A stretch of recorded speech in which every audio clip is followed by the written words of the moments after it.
Assalamualaikum warahmatullahi wabarakatuh, dulur-dulur kabeh sebangsa dan setanah air dimanapun kabeh teman-teman berada. Semoga sehat selalu, dilimpahkan rezeki, dilimpahkan kesehatan, kebahagiaan lahir dan batin untuk semua keluarga nggih. Kontennya sekarang yang ringan, nggak usah berat-berat. Kontennya nih, tahu kan namanya apa? Elko ya. Ini ya, yang saya pegang ini Elko. Saya nggak mau kasih tahu mereknya ini apa, karena saya nggak di-endorse juga. Ini data yang tertulis ini 100 volt 10.000 mikro. Nah, kalau teman-teman kadang-kadang penasaran toh, ini Elko kalau mau beli Elko di toko kadang-kadang bingung. Ini Elko ori nggak sih, bagus nggak sih, bagaimana sih kita tahu ini barang bagus atau enggak. Nah, kali ini aku mau ngasih tahu ke teman-teman, buat teman-teman yang belum tahu gimana cara ngukur Elko, membedakan Elko yang bagus sama yang enggak. Tapi untuk saat ini saya lebih kepada ngukur kemampuan Elko itu sanggup disuplai sampai tegangan berapa gitu ya. Kalau untuk ngukur kapasitas Elko kan alatnya ada, gampang lah, pakai kapasitometer kan tinggal dicolok, nanti keluar berapa mikrofarad kan ketahuan gampang. Cuma sebagian besar dari teman-teman tukang rakit atau tukang servis itu mereka masih kesulitan. Elko mungkin tertera tulisan 10.000 volt, cuma banyak sekali di toko-toko itu banyak Elko yang beredar itu tulisan yang di bodinya Elko itu nggak sesuai dengan kapasitas dari isi dalamnya itu. Nah, kali ini saya mau ngasih tahu ke teman-teman gimana caranya kita mengukur kemampuan sebuah Elko sanggup diukur sampai berapa volt. Oke? Ini saya kasih skemanya. Skemanya begini lur, tak jelasin kalian. Jadi skemanya kayak gini Pak. Ini ya, saya gambarin ya. Ini misal Elko sampean nih, ini Elko ya. Saya kasih gambar. Ini Elko yang mau diukur ya. Nah, ini misal kutub negatif ya. Sini ada lagi kutub positif. Nah, caranya gini, Pak. Caranya adalah ini misal dari sini. Ini nanti kita pakai colok ukurnya pakai tegangan dari listrik 220 nih ya. Ini kita ambil sumber ya. Ini dari listrik rumah atau apalah. Ini 220 volt AC ya. Dari PLN. Nah, ini insya Allah aman. Selama ini saya pakai aman skema ini nih. Nah, ini salah satu kabel dari ini kita langsung masukin ke sini Pak. Kayak gitu. Nah, sedangkan yang kabel AC satunya lagi kita lewatkan resistor. Kayak gini ya. Nah, kemudian setelah resistor kita kasih dioda. Kayak gini, kemudian ini ke sini Pak. Set. Ya, jangan lupa ya, ini plus. Tahu kan? Nah, dioda yang biasa saya pakai ini dioda 1 ampere. 1 ampere. Biasanya ya saya pakai 4007 1N. Ya. Terus resistornya biasanya saya pakai ukuran sekitar antara 15 sampai 22 kilo. Ini ya setengah watt lah, 0,5 watt sampai 1 watt lah. Jangan terlalu besar biar aman. Nah, ini kan setelah dicolok kayak gini nih, terus gimana kita tahu cara ngukurnya tuh gimana? Mengetahui kapasitas maksimal tegangan kerjanya. Nah, kita siapkan satu lagi alat namanya voltmeter, pakai avometer lah. Nah, ini avometer ya, saya bikin kayak gini. Jarum atau digital boleh terserah. Anggaplah ini digital lah. Nah, ini skala di sini, skala dari voltmeter ini harus di atas kapasitas tertera yang ada di Elko ini. Misal Elko sampean gini, 10.000 100 volt. Nah, skala sini harus di atas 100 volt. Anggaplah misal 200 volt. Atau berapa? DC ya. Skala DC. Nah, Ini yang negatif ya, pin negatif. Lalu kita tarik kabel sini Pak, jepitin ke sini ya. Nah, kelihatan enggak? Nah, ini ya, jelas toh. Terus untuk pin positifnya, plusnya, ini ke sini Pak. Nah, kelihatan toh gambar saya. Nah, cara kerjanya gimana? Cara kerjanya gini. Jadi resistor ini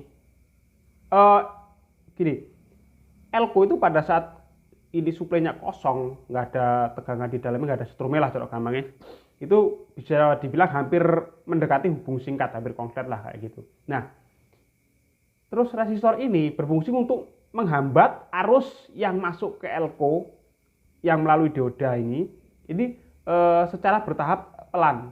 Jadi cara gampangnya ngecas elko tapi pelan karena dikasih resistor. Kalau nggak dikasih resistor kan langsung blep, setrum masuk semua toh. Nah kayak gitu. Jadi karena dikasih resistor antara 15 ini kan gede kan, jadi kan arusnya otomatis kecil kan. Tinggal dihitunglah arusnya lah dari 220 volt AC, misal dibagi 15 atau 22 kilo kan bisa dihitung ampere arusnya berapa. Nah ini nanti masuk perlahan, terus disearahkan pakai dioda masuk ke sini. Nah nanti setelah masuk seperti ini, nanti jarum atau angka di sini ini yang awalnya dari 0 volt itu akan naik perlahan Pak. Naik 1, 2, 10, 50 terus sampai batas maksimal biasanya kalau elko bener harusnya di atas 100 volt karena dia biasanya ada nilai toleransi kayak gitu. Nah, nanti dia akan berhenti di titik berapa? Misal 110 atau mungkin 115. Nah, kalau di bawah ini berarti elkonya nggak sesuai dengan datanya ini. Oke, biar lebih jelasnya kita praktekkan langsung. Biar teman-teman semua yang di rumah nggak penasaran, biar jelas. Jadi, multitester, resistor 1 biji, dioda 1 ampere 1 biji. Ini teman-teman kabel yang pakai buat nyolok ke listriknya.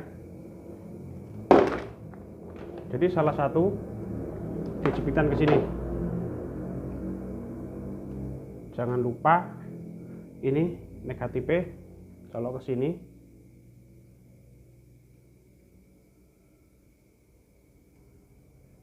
Nah, hati-hati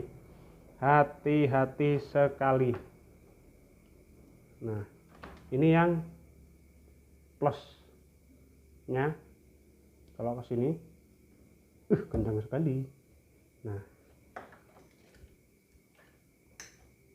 ini plusnya kan harus ke sini nih. Karena susah saya ngambil jepitan buaya kayak gini buat megang. Ini nggak punya settingan pick, masukin ke sini, kita jepit. Nah, seperti ini. Ini udah nyolok ya. Nah, terus ini yang dari listrik. Satunya lagi kita jepitin ke sini. Seperti ini. Kita nyalakan voltmeternya. Sorry. Oke. Nah, ini. Ini ya.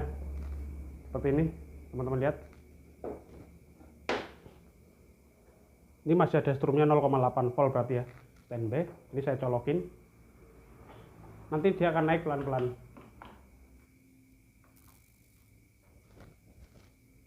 Kelihatan kan? Naik. Angkanya dari 3 volt terus. Ini karena resistornya agak gede. Kenapa saya pakai nilainya agak gede? Karena saya nyari aman. Nyari aman kenapa? Takutnya kalau terjadi apa-apa tidak terjadi masalah pada elko-nya. Mungkin pakai 10 kilo kalau mau lebih cepat ya. Jadi ini naik terus, naik dia nanti akan berhenti sampai pada titik batas maksimal dari kemampuan si elko tersebut. Nah, saya dekatkan, dia akan naik terus.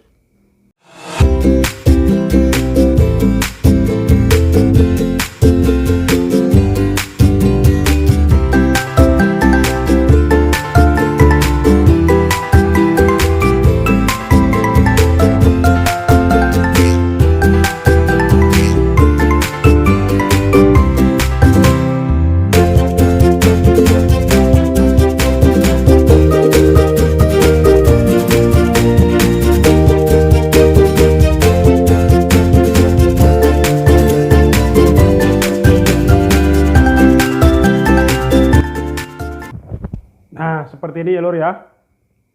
Ini ada di angka 118. Speknya Elko itu 10.000 mikro 100 volt, tapi ini sampai 118,2. Ini masih naik, coba pelan. Ya anggaplah di angka situ ya. Nah, ini harus hati-hati. Saya mau mati dulu listriknya. Sudah tak matian. Nah, cuma nah, ini kan udah tak matiin, turun. Nah, saran saya adalah gini. Ketika kelepas ini jangan sampai konslet. Kalau sampai gatuk gitu nanti akan terjadi percikan api. Jadi harus pelan-pelan. Nah, ini kan udah dilepas gini nih. Nah, ini kan dalamnya masih ada setrumnya toh. Nah, saya biasanya kalau ada setrumnya gini, ini resistor ini kan masih nyangkut di min. Ini tak konsletin, Pak. Jadi saya kasih apa ya? Buat membuang setrum, tapi pelan. Jadi nanti turunnya pelan. Kaget ke setrum saya tuh kan. 100 volt loh, Pak. Nah, kayak gini. Setrum barusan saya ini 100 volt barusan. Megang min plusnya. Nah, ini kalau udah kayak gini, nanti setrumnya bakalan hilang tapi pelan, lama. Nah, seperti itu. Nah, seperti itu tadi ya, teman-teman. Videonya tadi ada yang tak cepetin karena butuh proses agak lama untuk ngukur dari 0 sampai tembus ke maksimal voltage-nya itu tadi kurang lebih 3 menitan lebih lah. Jadi tak cepetin. Jadi tadi angkanya itu berhenti di angka 118, sekian volt lah, anggaplah 118 volt. Nah, jadi Elko ini nggak kelihatan mereknya ya, nggak di endorse kok, tapi saya jualan. Nah, Elko ini dengan spek 10.000 mikro 100 volt itu tegangan maksimalnya 118 volt. Terus ada pertanyaan gini, Mas, kalau speknya sampai 118 volt berarti kalau tak setrum sampai 118 volt DC aman dong? Silakan saja. Saya punya pendapat gini. Ya memang dia sanggup 118 volt. Tapi yang namanya pabrik itu ketika dia memproduksi barang kan nggak mungkin mereka tuh bikin spek kayak kita kalau bikin barang gitu loh. Mungkin 100 volt ditulis 120 atau berapa. Mereka jadi ngasih spare tegangan. Supaya kenapa? Dikhawatirkan pertama terjadi lonjakan tegangan. Misal yang listriknya tadinya dipakai di tegangan berapa volt, tegangan PLN mungkin 220, tiba-tiba kok melonjak jadi 230 atau mungkin apes-apesnya sampai 240. Jadi Elko tetap aman. Itu pertama. Yang kedua, mungkin ya saya belum pernah membuktikan. Ada kemungkinan mungkin untuk pemakaian jangka panjang kemampuan dari Elko tersebut pasti ada penurunan kan. Nah, ada kemungkinan juga penurunan dari kemampuan tegangan kerja. Nah, mungkin seperti itu. Jadi makanya kenapa biarpun Elko tersebut bisa di kapasitasnya sampai 118 volt, tapi ditulis 100 volt. Jadi saya dari dulu selalu setiap ngerakit power, patokan saya adalah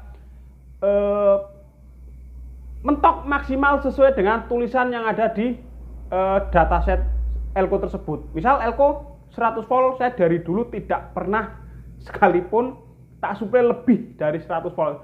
Pasti selalu di bawahnya, ya maksimal 99 volt. Itu saya selalu berpatokan seperti itu. Karena apa? Saya menitik beratkan pada alasan-alasan saya tadi di depan. Kayak masalah efisiensi, masalah umur. Nah, itu saya selalu berpikir ke arah situ. Karena apa? Biar awet barang-barang kita. Kalau mungkin teman beli Elko ini mau disuplai 118 volt, monggo-monggo saja. Resiko ditanggung penumpang, jeblok tuku meneh. Ya teman-teman, dari skema ini mungkin harapan saya nggak ada yang bingung. Nah, silakan di screenshot nanti dipraktekkan di rumah hasilnya seperti apa.